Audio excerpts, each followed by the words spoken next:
আরে মন্থরাত দেখ করে সভার ভিতর আরে খুব জরে চলি যাই গতি ধীর স্থির আরে খুব জরে চলি যাই গতি ধীর স্থির আরে মনে করে নানা চিন্তা অতি বিপরীত আরে হরি হরি বোলা হবে অঙ্গত কালত আরে হরি হরি বোলা হবে অঙ্গত কালত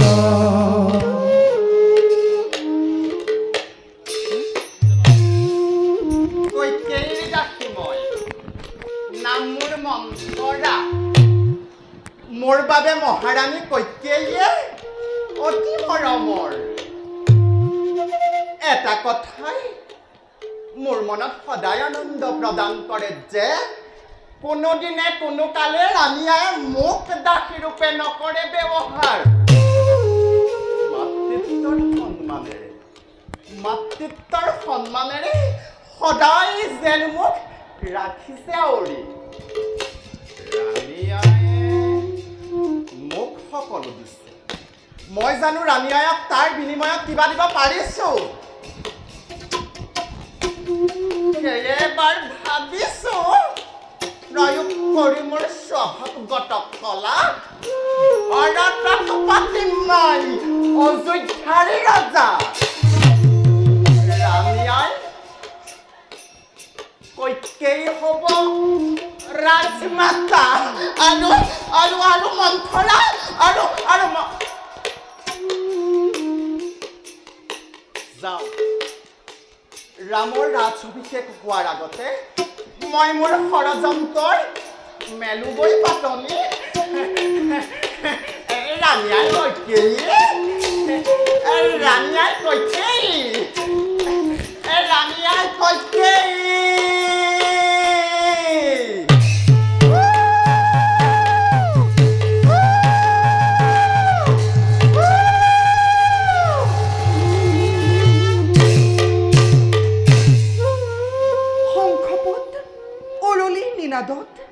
চৌধুৰী সুবাসিত আজি অযোধ্যাৰ ৰাজকাৰে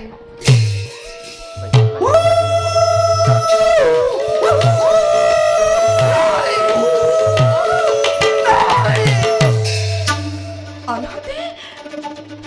দিনতে চিঞৰিছে ফেউৰা শিয়ালে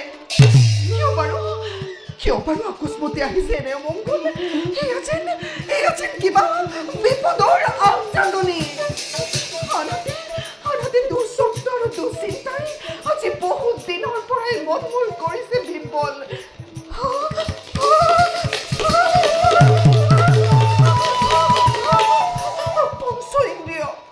পঞ্চইন্দ্ৰিয় আজি মোক কয় বাৰে বাৰে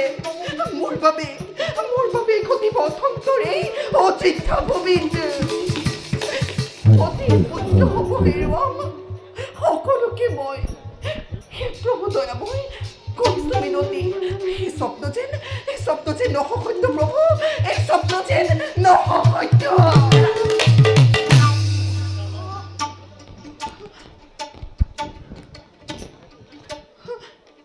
ৰাজপ্ৰসাদত দৱা শংখ বাজিছে আৰু আপুনিহে তিৰোতা মহাৰাজৰ স্নেহৰে ৰাজপটেশ্বৰী হৈও এনেদৰে অকলে অকলে ভাৱনাত বিভোৰ হৈ কিহৰ বাবে নিজৰ হাতভৰি বান্ধি ৰাখিছা ৰাণীয়াই কৈকেয়ী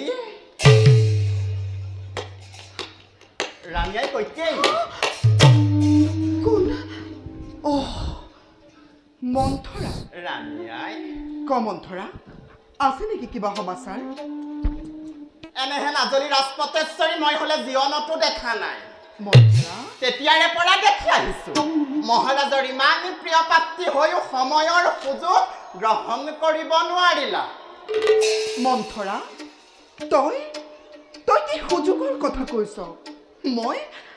একো বুজিব পৰা নাই মই দেখোন ৰাজধানীৰ বাহিৰে ভিতৰে মানে থাকা মন্থৰা আপুনি অন্ধ মন্থৰা দুই চক্ষু থাকিও আপুনি অন্ধ যোৱা ৰাতি নগৰৰ চাৰিওফালে দলদুপ হেন্দুলদুপ প্ৰজাৰ মাজত প্ৰজাগণে আনন্দতে গোটেই ৰাতি উজাগৰে কটাইছে অন্ধ মন্থৰা অন্ধ হোৱা হলে মই কি ৰাজপতেশ্বৰী হবলৈ পালোহেঁতেন নে আৰু মন্থৰা তই মোক কিহৰ আনন্দৰ কথা কৈছ স্নেহৰ পুত্ৰগণ আছে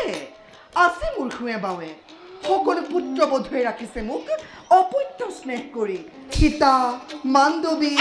হলেও সীতাৰ ওপৰ আগত মাণ্ডৱী নিশ্চয় নিষ্প্ৰভ মন্থৰা মোক সম্ভালি কথা কবি মৰ্যাদাৰ সীমা তই নকৰিবি উলংঘন স্বীকাৰ কৰিছো মন্থৰা জনকদন্দিনী সীতা অতি সুন্দৰ ভগৱতী লক্ষ্মী দেৱীৰ অনন্য ৰূপ কিন্তু কৈকেয়ীৰ পুত্ৰবধূক কৰি অপমান নিজৰ অমংগল তই নকৰিবি নিমন্ত্ৰণ যৌতুকীয়া দাখি তই মন্থৰা যৌতুকীয়া দাখি তই নতু এনে অপমান সহ্য নকৰিলোহেঁতেন মনত ৰাখিবি মন্থৰা ৰাজৰাণী হলেও সৰল মই কিন্তু নাভাবিবি ইমান দুৰ্বল বুলি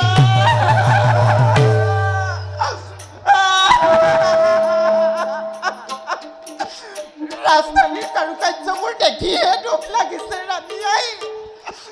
আপোনাৰ আৰু মোৰ সৰ্বনাশ হৈছে লগতে আপোনাৰ পুত্ৰ বোৱাৰীও সেই দুৰ্যোগৰ ভাগি হৈ হাহাকাৰ কৰিব লাগিব তাকে দেখিহে মোৰ প্ৰাণে দহিব লাগিছে সৰ্বনাশ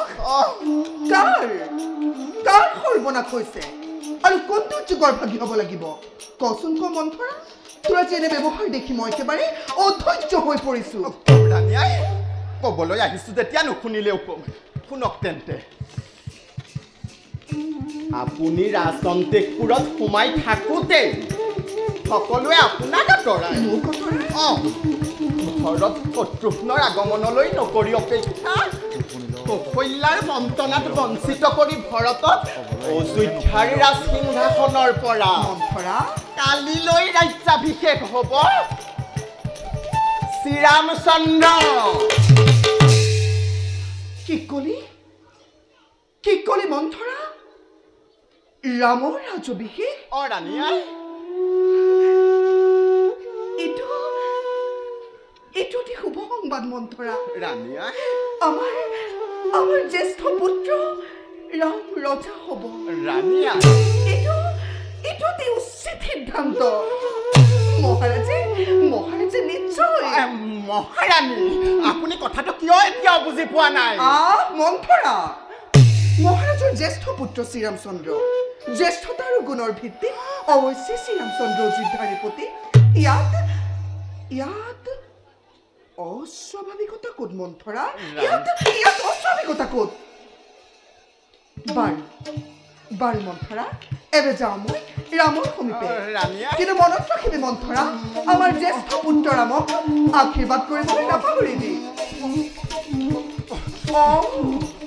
পাহৰিছিলোৱেই তই মোক ইমান এটা শুভ সংবাদ দিলি তাৰ বাবে তোক মই ৰাজলংকাৰ কৰিছো প্ৰদান মন্থৰা নালাগে মোক সোণৰ অলংকাৰ গ্ৰাহক ধৰিত্ৰীয়ে কিনো পাপ কৰিলো হে যৌতুকে দিলে মোক অতি নিৰচেৰি হৈবি দেখিব হতক মন্থৰা তই যে শুভ মুহূৰ্তত কি প্ৰলাপ বকিছ মন্থৰা কি প্ৰলাপ বকিছ ৰাম ৰজা হলে ৰাজমাতা হ'ব ৰাজমাতা হ'ব কখৈলা ৰাজৰাণী হ'ব ৰাজৰাণী হ'ব জনক নন্দিনী সীতা ৰাণী আই ৰাম ৰজা হলে ৰাজমাতা হ'ব কখৈলা ৰাজৰাণী হ'ব জনক নন্দিনী সীতা আজি মহাৰাজ জীবিত সেয়া আপোনাৰ ইমান সন্মান কাৰণ মহাৰাজে আপোনাক যথেষ্ট আদৰ কৰে কিন্তু ভাবি চাওকচোন ৰাণী আই মহাৰাজৰ অৱৰ্তমানত আপোনাৰ অৱস্থা কি হ'ব পাৰে এবাৰ ভালদৰে ভাবি চাওক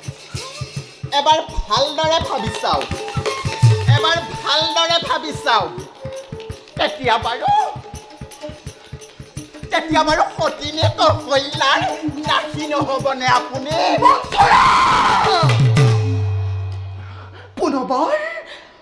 পুনৰবাৰ তই এনে বাক্য নকৰিবি উচ্চাৰণ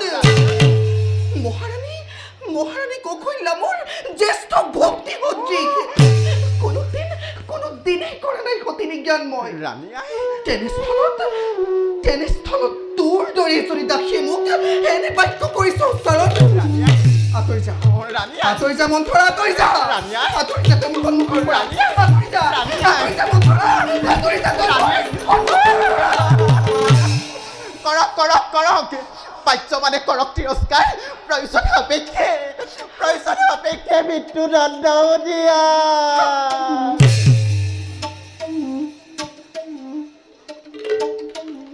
কিন্তু ভাবি চাওক ৰাণী আই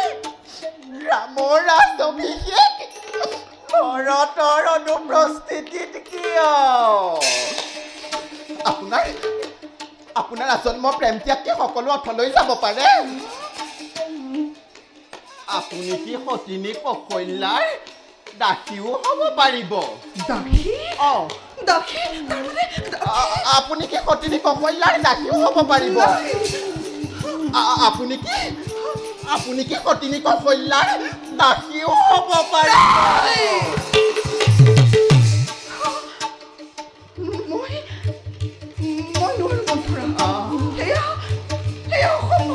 ৰাণী আই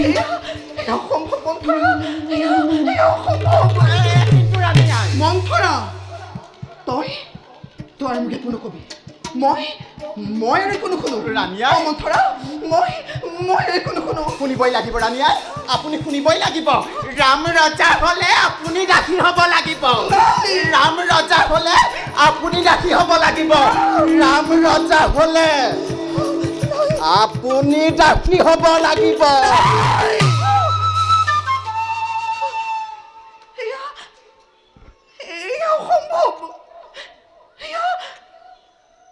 অসম্ভৱ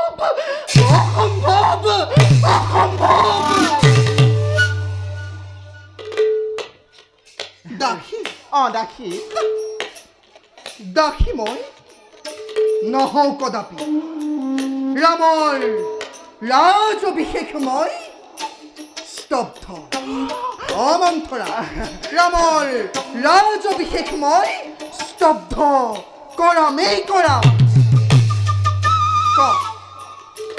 ক মন্থৰা এতিয়া মই কি কৰিব লাগিব ৰাণী আই দেৱাসুৰৰ ৰণত যেতিয়া মহাৰাজ আহত হৈছিল আপোনাৰ শুশ্ৰূষাতেই মহাৰাজ আৰোগ্য হৈছিল আপোনাৰ ওপৰত সন্তোষিত মহাৰাজে আপোনাক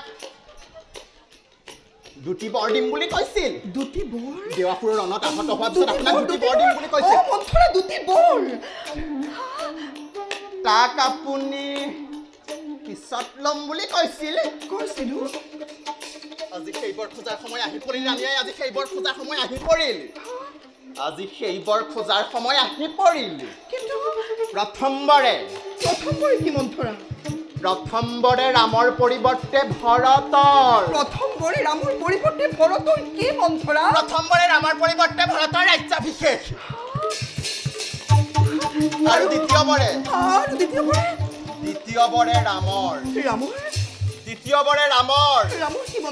দ্বিতীয়বাৰে ৰামৰ 14 বছৰ বনবাস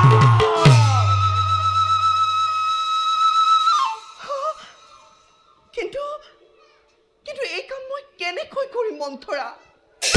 ৰাম ৰাম মোৰ অতিকে আপোন ৰাণী আই তেনেস্থলত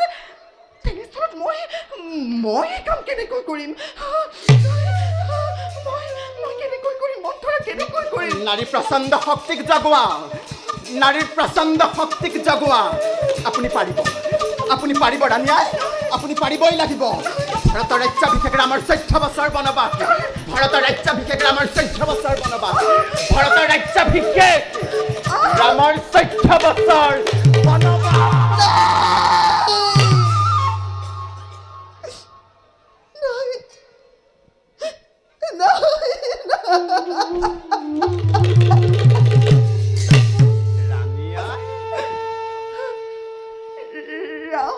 ৰাম ভৰত ৰাম ৰাম ৰাম ভৰত ৰাম ৰাম ভৰত ৰাম ৰাম ৰাম মন্থৰা ভৰত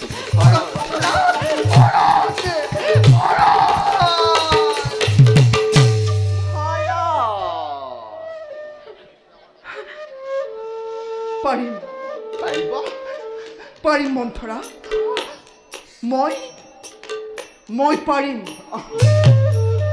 তই মাত্ৰ মই মোৰ লগত থাকিব লাগিব ৰাণী আই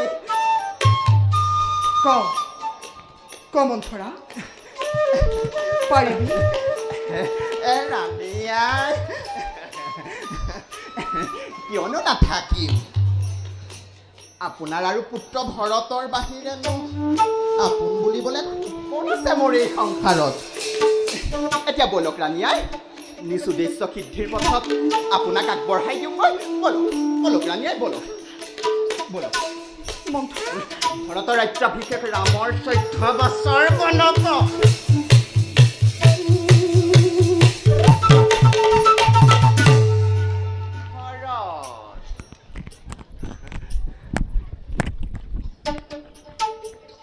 মন্থৰা নাম মোৰ মন্থৰা চলে বলে কিম্বা কৌশলে ৰামক সিংহাসনচ্যুত কৰাই ভৰতক বহুৱাব লাগিব অযোধ্যাৰ ৰাজসিংহাসনত আৰু তাৰ বাবেই ৰাণী আই মস্তিষ্ক উদ্ভ্ৰান্ত কৰাই মহাৰাজৰ পৰা পূৰ্বৰ বৰ আদায় কৰিবৰ বাবে প্ৰস্তুত কৰি দিম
পিতৃৰ দ্বাৰা আয়োজিত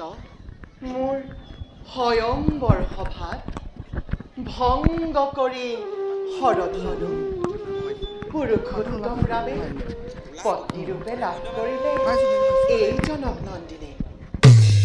এই পৃথিৱীৰ প্ৰতিগৰাকী নাৰীৰ মনোজগতত যিজন আদৰ্শ পুৰুষে কৰে বিচৰণ লাভ কৰি তাতোতকৈও গুণৱান স্বামী ইক্ষাকুকুলৰ পুত্ৰবধূৰূপে আজি মই পাইছোঁ স্বীকৃতি। পিতৃতুল্য শহুৰ দেউতাই কালিলৈ ৰাজ্যাভিষেক কৰাব স্বামী। কিন্তু পুৱতি নিশা দেখা পোৱা কিছুমান অদ্ভুত সপোনৰ বাবে মোৰ মন একেবাৰেই বিষাদ গধুৰ। এই সপোনে বাৰু মোৰ বাবে কি সংকেত কৰিছে আহিব নেকি অমংগল মোৰ জীৱনলৈ নামি? নাই নাই, এনে কথা ভাবি ভাবি মই মনো কষ্ট যাওঁ ভগ্নীগণৰ সমে আলোচনা কৰি শান্ত কৰোঁ মোৰ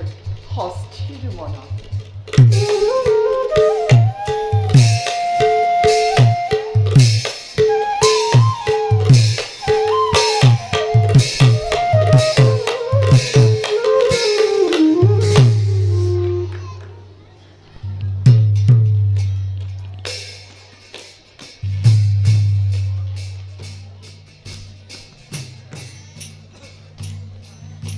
ৰাণীয়াই